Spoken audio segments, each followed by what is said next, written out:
ఇది పెట్టలేలాగా నేను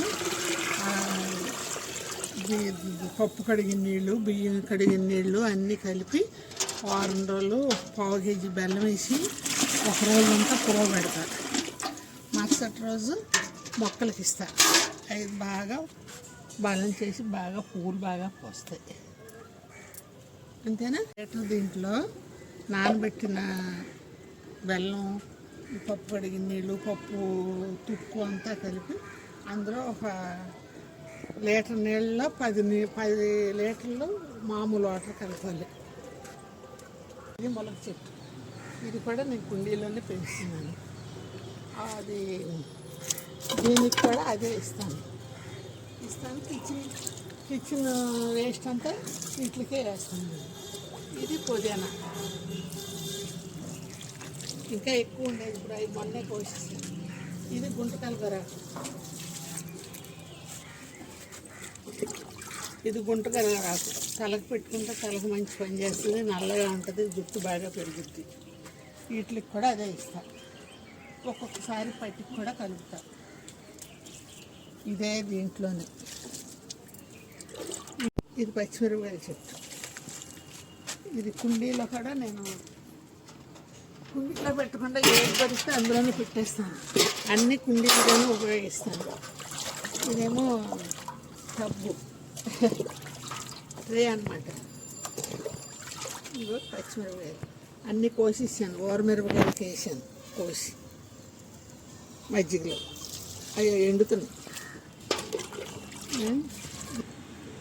ఇవే పచ్చిమిరపకాయ చెట్లు ఇందాక చూపించాను కదా, అవి మజ్జిగలో వేసి ఉప్పు, వాము, మజ్జిగ, చిక్కటి మజ్జిగలో ఒక రాత్రి ఒక పగలు నానాక తీసుకొచ్చి ఎండలో పెట్టుకుంటాను. అవి బాగా ఎండిపోయినాక మళ్ళీ తీసుకెళ్ళి మజ్జిగలో వేస్తాను. అలా మజ్జిగ అయిపోయే వరకు వేస్తాను. అవి వేపుకుంటే మామిడికాయ పప్పు వండుకోండి, పప్పు చారు చేసుకోండి, ఇందులోకైనా బాగుంటాయి. పుదీనా ఎక్కువ వేసుకుంటూ ఉంటాను. నాకు పుదీనా అంటే బాగా ఇష్టం. ఈ పుదీనా రైస్ చేస్తాను, మటన్లో వేస్తాను, బిర్యానీలో వేస్తాను. అన్నీ బాగుంటుంది. ఎప్పటికప్పుడు కోసుకుంటాను. ఇది పొనగంటి కూర. పప్పులోకి పాలకూర, పొనగంటి కూర, తోటకూర కొన్నం దొడ్లు ఇక్కడే వాడుకుంటాను. ఇది షుగర్ ఆకు.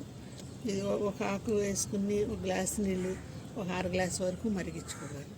ఏమి తినకుండా ఉదయాన్నే తాగితే షుగర్ కంట్రోల్లో ఉంటుంది. బొప్పాయి మొక్క కింద వేద్దామని పైన వేసాను, ఇంకేయలేదు. ఉంటాను కదా, అల్లం మొక్కలు వచ్చేసింది అనుకో, వాడుకోగా మిగిలింది అవి ఇక్కడ పాతాను. ఇదే అల్లం అవుతుంది. ఆ అల్లం వాడుకుంటాను. ఈ ఉల్లిపాయ మొక్కలు వచ్చినాయి. ఉల్లిపాయ మొక్కలు వస్తే ఏం చేయాలో తెలియదు, పాతేసా ఉల్లికాయలు.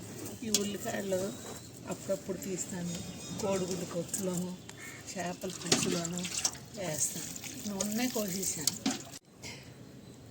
ఈ విత్తనాలు వేసుకుంటే మళ్ళీ మనకు మొక్కలు వస్తాయి. ఆ మొక్కలు పెట్టుకుంటే మళ్ళీ ఉల్లిపాయ నారు వచ్చేస్తాను. తీసుకొచ్చాను మార్కెట్లో. చిన్న మొక్కలతో 4 మొక్కలు పెరిగితే ఇక్కడ పాతాను. శుభ్రంగా మొలిచిపోయింది. ఇదే నాకు వారానికి 2 సార్లు పప్పులోకి వస్తుంది. ఏమో తోటకూర మొక్కలు చక్కగా వచ్చినాయి, బాగుంటాయని ఉంచాను. మందు ఏమేయం కదా. కమరం మొక్కలు పాతాను, 2 నెలలు అయింది. కొమ్మలే పాతాలి, వీటికి ఏర్లు రావు, విత్తనాలు ఉండవు. కొమ్మలు పాతితే 2 నెలలు అయింది. మళ్ళీ పువ్వు పూసేస్తుంది. కొంచెం వర్షం పడ్డాక విడదీసి మళ్ళీ కుండీల్లో పెట్టుకోవాలి. అన్నీ నా దగ్గర హైబ్రిడే ఉంటుంది. చాలా